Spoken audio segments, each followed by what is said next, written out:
बृहस्पति देवता की जय। आज सुनिए बृहस्पतिवार व्रत कथा।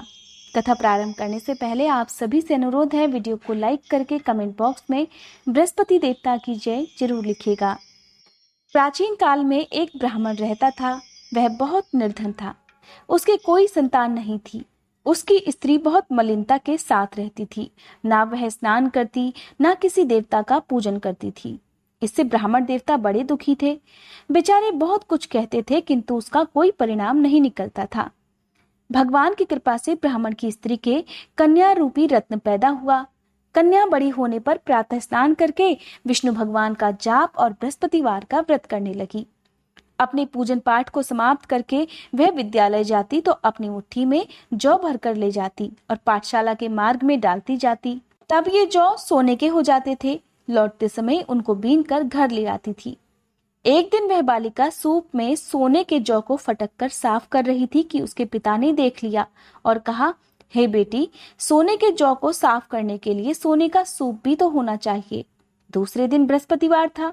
इस कन्या ने व्रत रखा और बृहस्पति देव से प्रार्थना करके कहा, मैंने आपकी पूजा सच्चे मन से की हो तो मेरे लिए सोने का सूप दे दो।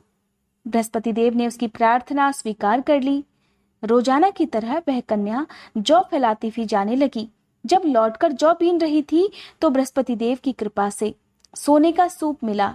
उसे लेकर वह घर ले आई और उसमें जौ साफ करने लगी, परंतु उसकी माँ का वही ढंग रहा। एक दिन की बात है, वह कन्या सोने के सूप में जौ साफ कर रही थी। उस समय उस शहर का राजपुत्र वहां से होकर निकला। इस कन्या के रूप और कार्य को देखकर मोहित हो गया और अपने घर आकर भोजन और जल त्याग कर उदास होकर लेट गया। राजा को जब इस बात का पता चला तो अपने प्रधानमंत्री के साथ उसके पास गए और बोले, हे बेटा, तुम्हें किस बात का कष्ट है? किसी ने अपमान किया है अथवा और कोई कारण है तो कहो, मैं वही कार्य करूंगा जिससे तुम्हें प्रसन्नता हो। अपने पिता की बातें राजकुमार ने सुनी तो वह बोला, मुझे आपकी कृपा से किसी भी बात का दुख नहीं है।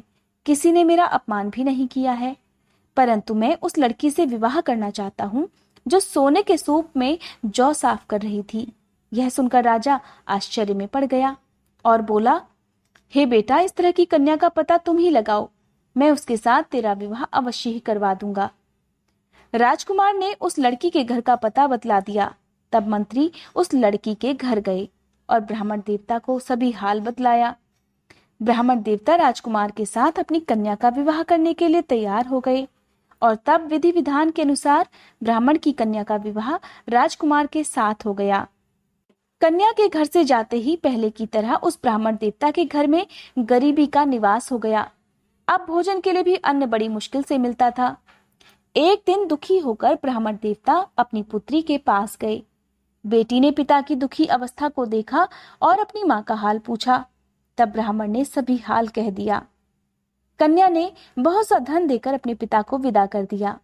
इस तरह ब्राह्मण का कुछ समय सुखपूर्वक व्यतीत हुआ। कुछ दिन बाद फिर वही हाल हो गया। ब्राह्मण फिर अपनी कन्या के यहाँ गया और सारा हाल कहा तो लड़की कहने लगी, हे पिताजी, आप माताजी को यहाँ लिवा लाओ। मैं उन्हें विधि बता दूंगी जिससे गरीबी दूर हो जाए। वह ब्राह्मण देवता अपनी स्त्री को साथ लेकर पहुंचे तो अपनी माँ को समझाते हुए वह लड़की कहने लगी, हे माँ, तुम प्रातःकाल प्रथम स्नानादि करके विष्णु भगवान का पूजन करो तो सब दरिद्रता दूर हो जाएगी। परंतु उसकी माँ ने एक भी बात नहीं मानी और प्रातःकाल उठकर अपनी पुत्री के बच्चों की जूठन को खा लिया। इससे उसकी पुत्री को भी बहुत गुस्सा आया और एक रात को कोठरी से सभी सामान निकाल दिया और अपनी माँ को उसमें बंद कर दिया। प्रातःकाल उसमें से अपनी माँ को निकाला और स्नान आदि करा के पाठ करवाया तो उसकी माँ की बुद्धि ठीक हो गई और फिर प्रत्येक बृहस्पतिवार को व्रत रखने लगी। इस व्रत के प्रभाव से उसके माँ बाप बहुत ही धनवान और पुत्रवान हो गए और बृहस्पति जी के प्रभाव से इस लोक के सुख को भोग कर स्वर्ग को प्राप्त हुए। बोलो विष्णु भगवान की जय, बृहस्पति देवता की जय। भक्तजनों, यह थी बृहस्पतिवार व्रत की दूसरी कथा। अगर आप मेरे चैनल पर इस तरह की कथाएं सुनना चाहते हैं तो मेरे चैनल को सब्सक्राइब करने के साथ साथ बेल आइकन प्रेस करना मत भूलिएगा।